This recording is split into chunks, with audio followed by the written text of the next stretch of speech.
They came to America escaping one war only to end up in another.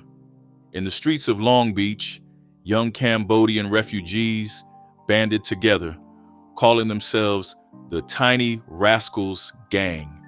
At first, it was about belonging, about protecting each other in a place that didn't feel like home. But things changed fast. When they clashed with the East Side Longos, a powerful Latino gang fiercely guarding its territory, brotherhood gave way to bloodshed. What followed was a war that left 40 people dead in just 5 years. This is the untold story of how fear, pride, and revenge tore two communities apart. In April 1975, about 4,500 Cambodians were evacuated to the United States alongside roughly 125,000 Vietnamese and around 80,000 Hmong and Lao people. It was one of the biggest relocation efforts America had ever seen. These Southeast Asian evacuees were first processed through two military bases, Fort Chaffee in Arkansas and Camp Pendleton in California. For many, those bases became their first taste of a new, uncertain life. Within the Cambodian American community, this first wave became known as the 75 people. That title carries a lot of weight. It marks them as the ones who arrived before the Khmer Rouge's brutal takeover, meaning they escaped before the nightmare truly began. This group was a mix. Some came straight from Cambodia, but plenty were already overseas when the regime collapsed. Students, diplomats, soldiers, business people. Overnight, they were stranded. Their country was gone, their families unreachable, their future uncertain. Some were even Cambodian military students in the US when it all went down. They were suddenly told to report to Camp Pendleton, not as students anymore, but as refugees. Life flipped on them in an instant. The real flood of Cambodian refugees didn't start until around 1978.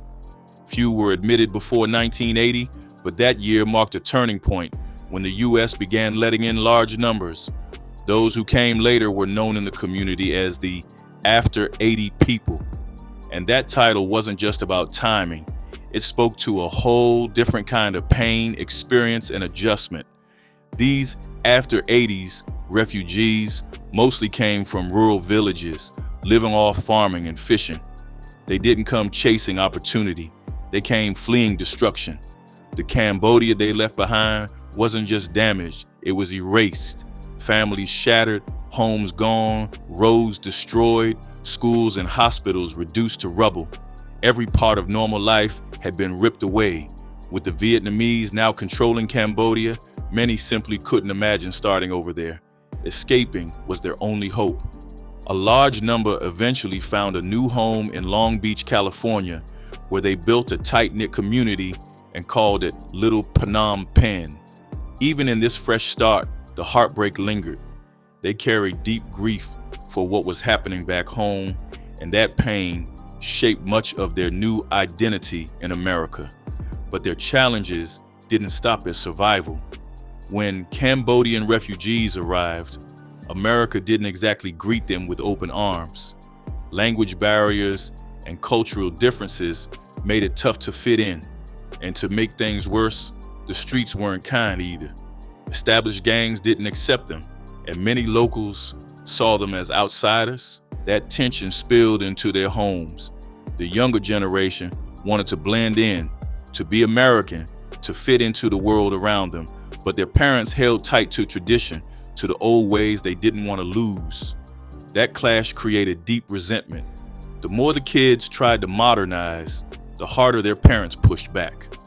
Eventually, some young Cambodians ran away from home, ending up on the streets where survival meant sticking together, and sometimes getting into trouble. Out there, they saw how African American, Hispanic, and Vietnamese gangs operated, and they learned fast. In cities like Long Beach and Fresno, where many Cambodian families had settled, gang life slowly became a part of that struggle to belong, a reflection of pain, identity, and survival in a country that never really made space for them. By the mid-1980s, a lot of Cambodian street kids did what they had to do, they started sticking together. But this wasn't about fun or friendship, it was survival. See, once they realized that unity gave them power, that they didn't have to stay victims, things started to shift. They figured if they could stand together, they could protect themselves and maybe even start running things. And that's when the streets pulled them in deeper. That change in mindset turned into something darker. What began as protection soon became domination. These young Cambodian crews started diving headfirst into all kinds of crime, breaking into cars and houses, robbing stores, selling drugs, carrying guns, and even committing murder. Before long, those loosely formed groups evolved into full-blown street gangs. But there was one event that really flipped the switch. It all started with a simple schoolyard fight in Long Beach, California. A Latino student versus a newly arrived Cambodian immigrant. Nobody knew it then, but that little scuffle would spark the birth of one of the biggest Asian gangs in the country, the Tiny Raskals Gang, better known as TRG. And just like that, the streets of Long Beach would never be the same. Now, to understand how TRG came up, you got to talk about who they learned from, the East Side Longos, or ESL. The Longos were already deep in Long Beach's Hispanic community, their roots stretching all the way back to the post-World War II era. They weren't just one gang, they were a whole barrio, basically a neighborhood that bred multiple smaller cliques inside it. You had the Malditos, the Dukes, the Playboys, Barrio Viejo, and the Chicos Malos, each one with its own crew and codes. The East Side Longos were also known for something rare in LA County. They rocked red bandanas. But Long Beach had 3 separate Longo sets, East Side, West Side, and North Side, each doing their own thing and controlling their own turf. TRG picked up a lot from the Longos. The style, the graffiti, the structure, even the street code. A lot of what made them who they were came straight from that playbook. There's even a 9-page booklet written by a locked-up member of the gang that breaks down how it all worked, how they claimed the territory, how they moved, how new members were brought in. They'd post up on corners, mark their turf with graffiti, and let everybody know whose block it was. But it wasn't just posturing. These dudes got bold, running extortion games, shaking down business owners for protection money, and those shopkeepers, they kept quiet out of fear. When police finally caught on, they found a list of victims in a TRG leader's car, but every single person denied knowing anything. The fear ran that deep. What made TRG different, though, was their focus on revenge. They weren't just about quick money or random crimes. They operated off principle. If you crossed them, they made it personal. They lived and breathed vendettas.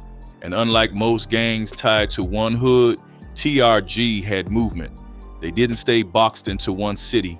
They spread from state to state, popping up wherever Cambodian communities existed. That nomadic style made them unpredictable, hard to track, and even harder to control. But with growth came conflict. The same East Side Longos that inspired TRG in the beginning, eventually the two groups clashed hard. By the fall of 1985, the streets of Long Beach were already tense, but that October was when things really took a dark turn. The Tiny Raskals Gang, or TRG, decided it was time to strike back. The heart of the chaos was Anaheim Street, the line both TRG and the East Side Longos claimed as their own. Picture this, a car full of TRG members rolling up next to another car packed with East Side Longo homies at Anaheim and Cherry. Words fly, hand signs flash. It's classic street energy, pride, anger, and disrespect all mixing in the air. But then, everything changes in a split second. The TRG opens fire, and when the smoke clears, a 16-year-old named Oswaldo Carbajal lies dead. That single gunfight lit the fuse. After that, it became a deadly back and forth. Shooting after shooting, each one meant to settle the score. Nobody was backing down. Every move came with payback. The war between TRG and the East Side Longos stretched on for years, dragging other crews like the Long Beach Insane Crips into the mix. Fast forward to October 1989, a narrow Long Beach street, two cars side by side, almost scraping paint. One holds Latino youth, the other, young Cambodian riders. Out of nowhere, gunfire explodes from the Cambodian car, hitting the Latino driver. His car swerves out of control, crashes into an intersection, and it's over. That shooting, police later said, marked the beginning of one of the most violent gang wars in the city's history. On one side were the East Side Longos, Long Beach's biggest Latino gang, holding down less than 2 square miles of central turf. On the other side were the Cambodian kids, children of refugees who had escaped the killing fields of Southeast Asia and settled in that same neighborhood. Over time, it became known as Little Phnom Penh. With both groups crammed into the same streets, it was only a matter of time before sparks flew. Then came April 1991, a night that would break the city's heart. The victim was a young man named Dung Chau. His story was tragic from the start. He was the son of a Cambodian mother and an American soldier she met during the Vietnam War. He and his mom had moved to Long Beach less than a year earlier, looking for peace and freedom after years of discrimination back home. But that peace didn't last. Late one night, Dung was sitting in his family's apartment watching the 10 p.m. news when 7 bullets tore through the front window. He was hit in the upper body. Somehow, he managed to stumble into a bedroom before collapsing in his mother's arms. He died right there. 3 others in the apartment, a man, his 4-year-old son, and his brother-in-law, were also hit, but they survived. Police believe the shots came from 2 Latino gang members who had crept into a nearby yard to get a clean shot at the apartment. The place was in the middle of the Cambodian community near Anaheim Street, shared by several families just trying to make ends meet. When investigators started connecting the dots, they saw a pattern. This was just the latest hit in a cycle of retaliation that had been spiraling for months. March had seen 2 Latino victims. Then, in early April, a drive-by left 3 Cambodians shot, 1 dead.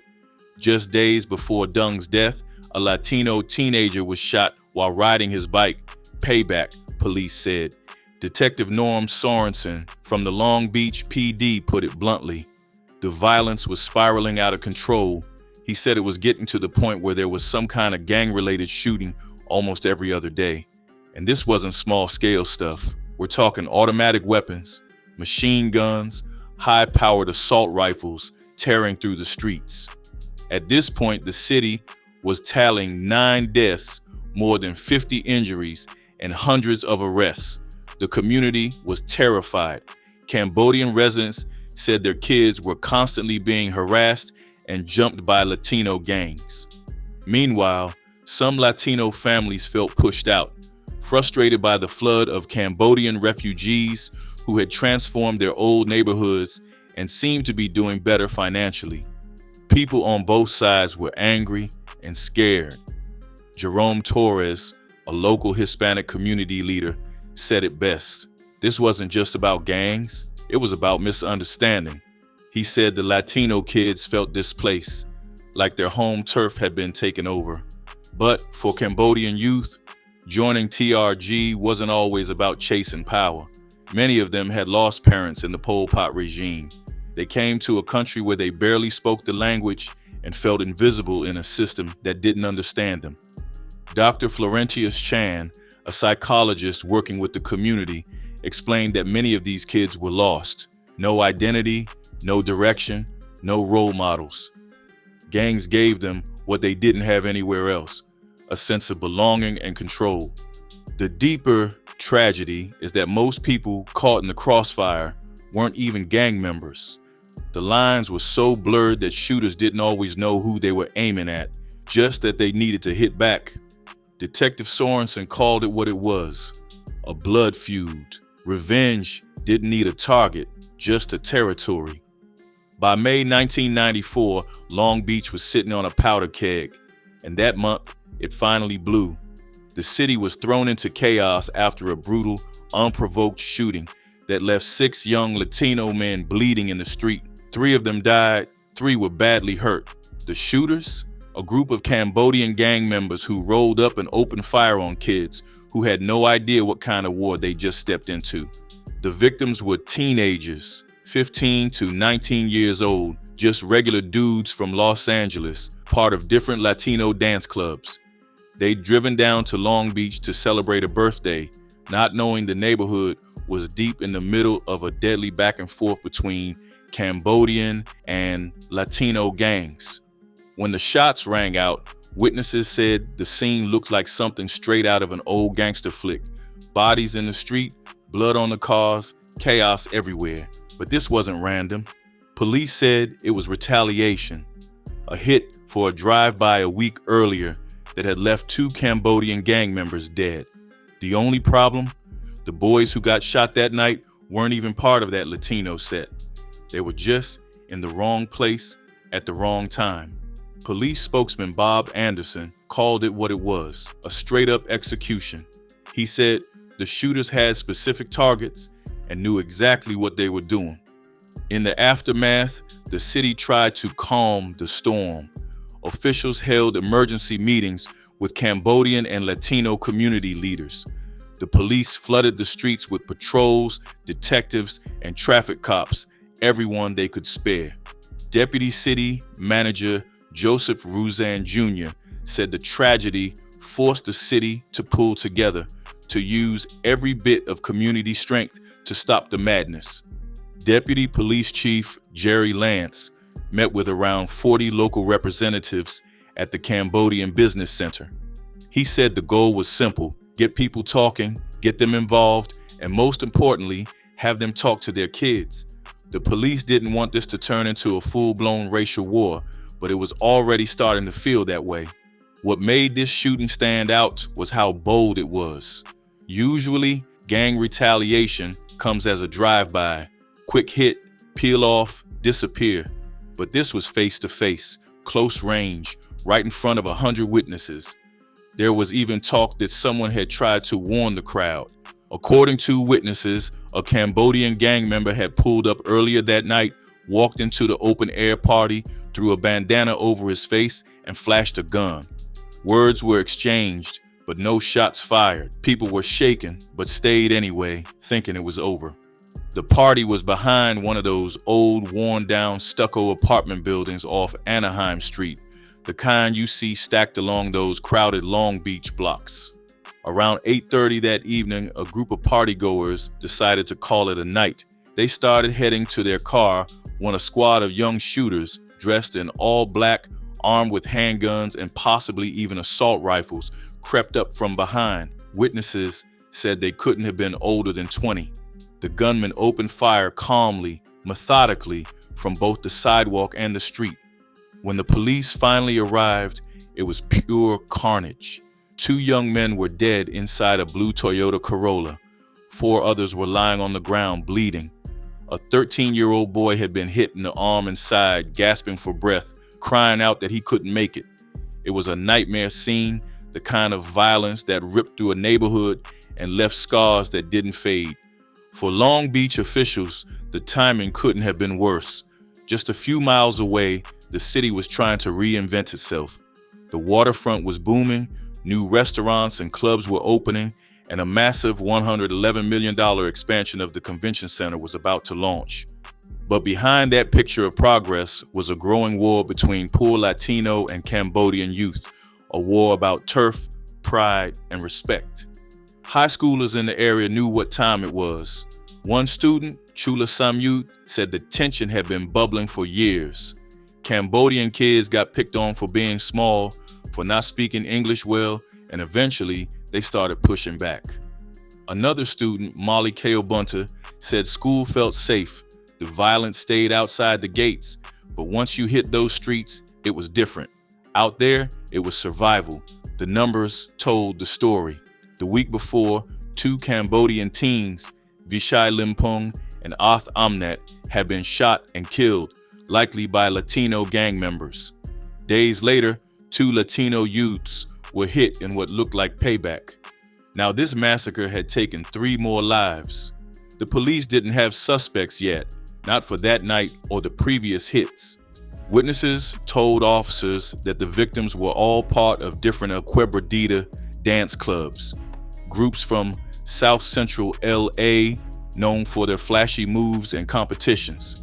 Quebradita dancing was blowing up back then, kind of like a Mexican-style two-step, but with wild spins, dips, and floor sweeps.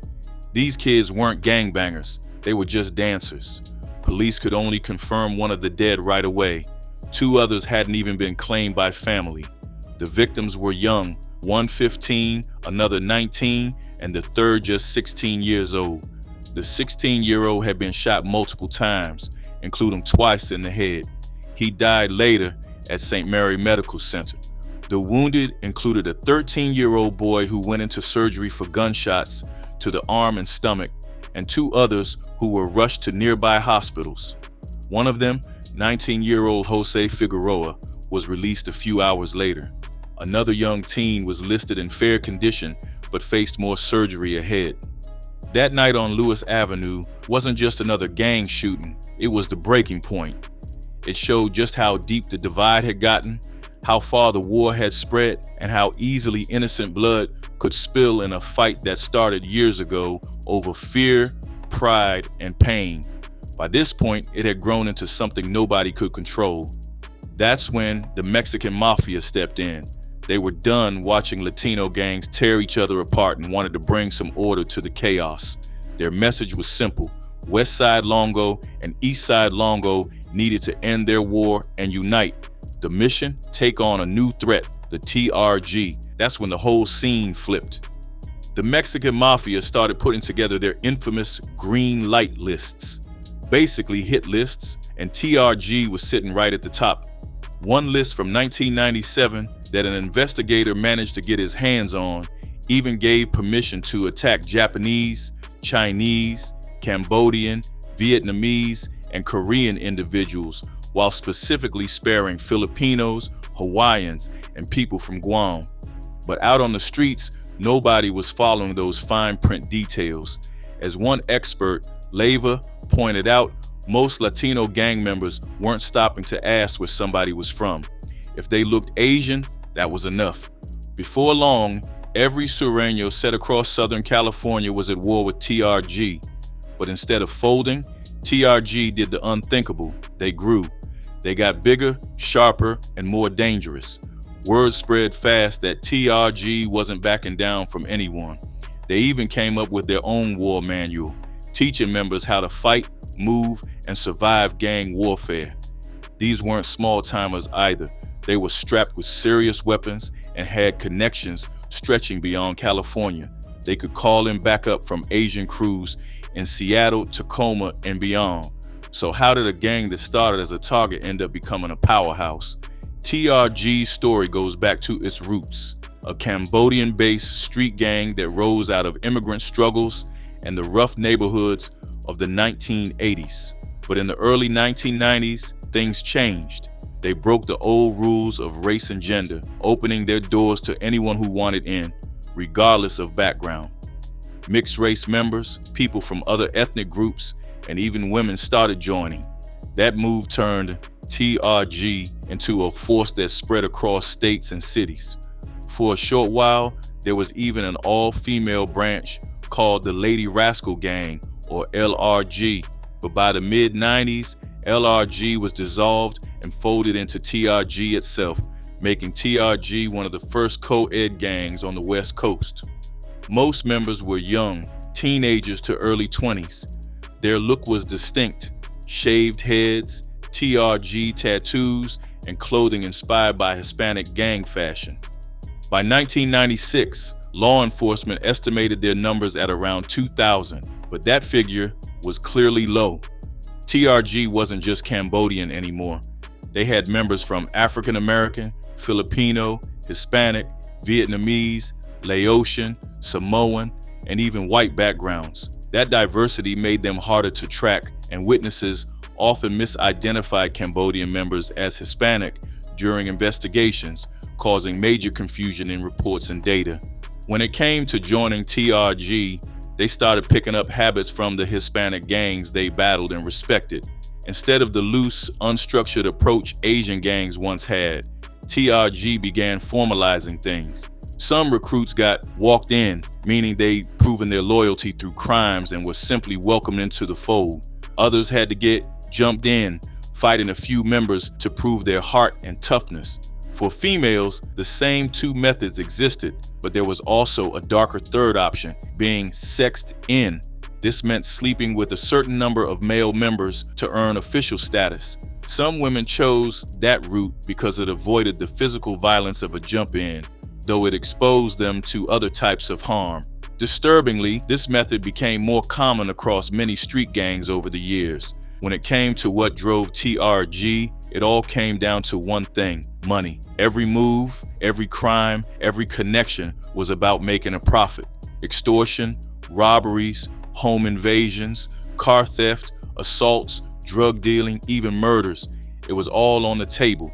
They were ruthless and organized, known to threaten cops, and at one point rumored to have access to military-grade weapons like C4 and grenades. Unlike most gangs that stayed loyal to their own turf, TRG worked differently. Members from different cities and even different states would link up to pull off big hits or robberies. A chilling example came in 1995 when 4 TRG members broke into a Vietnamese family's home in Sacramento.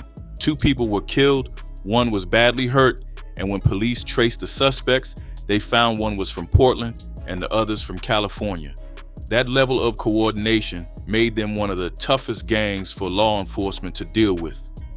During their war with the Longos, a splinter group broke away and formed what became known as the Asian Boys. That new gang spread fast, teaming up with others like Asian Boys Insanity and creating sets all over the country. Despite the split, TRG and Asian Boys still kept business ties. Both gangs reportedly worked with the Ghost Shadows, a Chinese gang originally from New York that later expanded to the West Coast. The deal was simple. Ghost Shadows supplied the weapons, and TRG provided help running prostitution and illegal gambling spots. Over time, those bonds only grew stronger. As members got older and wiser, their focus shifted from street fights and turf wars to bigger, more organized operations. Drug trafficking, prostitution, gambling, you name it. What started as a gang built for survival slowly turned into a full-fledged criminal network. And the more powerful TRG became, the darker their story got. It was one of those lazy summer Sundays, June 22nd, 2003. The kind where the air feels thick, the grill's smoking, and everyone's just posted up catching a vibe. On Orange Street in Long Beach, a barbecue was going down. The host was a part-time community outreach worker, someone who played both sides of the fence, doing good for the city by day, but still tied up with the TRG gang by night. Naturally, a few of his TRG homies were there too, chilling, laughing, talking slick over the sound of music and sizzling meat. As the night crept in, around 8 or 9 p.m., one of the guests, Melvin Jones, decided to dip out for a bit. Now, Jones wasn't your average TRG member. He was one of just a handful of black dudes running with a mostly Cambodian crew. He left with a couple of young heads, hit up a nearby house, and came back strapped with a semi-automatic handgun. When the crew made their way back to the barbecue, the whole energy shifted. First, a white Saturn rolled by, packed with Hispanic guys. Then, a little while later, another white car crept up and pulled into a driveway like it was about to turn around. But Jones and his boy didn't see it that way. They thought it was a setup, some rivals from East Side Longos sliding through on a mission. Panic mixed with pride, fear turned into fire, and before anyone could process what was really happening, shots rang out. Bullets tore through the front windshield of that white car. And here's the tragic twist. It wasn't no rival gang. It wasn't no drive-by gone wrong between enemies. Behind that wheel was Patricia Miller, a young mother just trying to get to the laundromat with her 12-year-old son, Michael. Patricia was killed instantly. Michael caught a bullet in his shoulder. Just like that, a simple night run turned into heartbreak. Jones and his crew ran back to the barbecue, adrenaline pumping, trying to erase what had just gone down. In the garage, they switched up their clothes, trying to shed the evidence. Jones even handed the murder weapon to the host, the same community worker who had thrown the party. And with cold detachment, he said he had shot an Issei. The host, caught between loyalty and fear, hid the gun along with another pistol in a laundry basket inside his closet. But the streets talk and the cops listen. Officer Randy Mohagan from the Long Beach Police Department was quick to trace things back. With a witness guiding him, he made his way to those same Orange Street apartments. In the garage, tucked under a pile of clothes, he found what tied it all together: a black hoodie, a gray do-rag, a black cap, and a half-eaten bag of chips. That bag wasn't just a snack, it was the smoking gun. Forensics later confirmed it. Jones's fingerprints were on the chip bag, and his DNA was all over the sweatshirt. The evidence was airtight. The next day, the same gang-affiliated community worker couldn't hold it in any longer.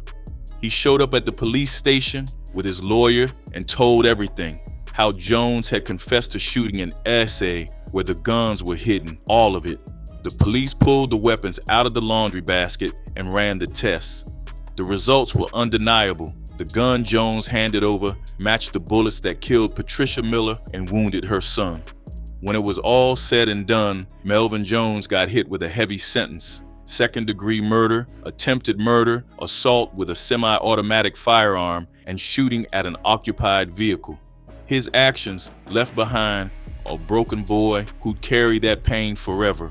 Another young soul forced to live with loss he didn't deserve. Long Beach has changed a lot since then.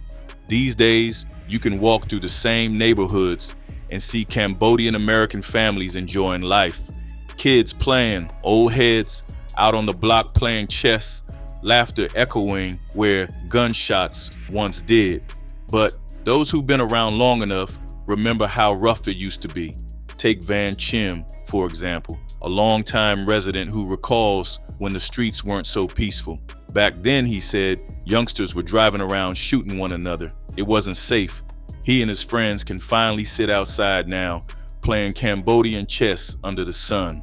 That peace didn't come easy. It came after years of blood, fear, and too many funerals. The early 90s were wild in Long Beach. Gangs were clashing, and newly arrived Cambodian immigrants were caught in the middle, just trying to build a new life while dodging bullets. Over time, more police presence and changes in the streets helped calm the chaos. But the memories, they never fade.